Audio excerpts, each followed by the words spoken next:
In this video, we're going to go through right2. So in right2, we're given a string, and the last two characters are going to be moved to the front of the string, and everything else shifts to the right.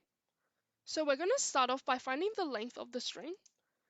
Int length is equal to str, as provided here, str.length, and that will give us the length of the string, and it's stored within the variable named length in integer form. And then next, we're going to create a variable to store the first and last substrings. And what do we mean by this?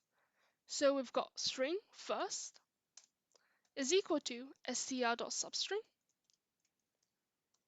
And then we're also going to have a string last is equal to str.substring. So we'll start off with string last is equal to str.substring. So here we're going to have the values.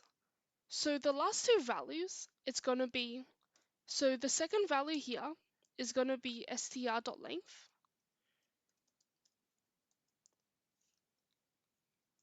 And the first value here is going to be str.length and then -2, since it shifts twice towards the left.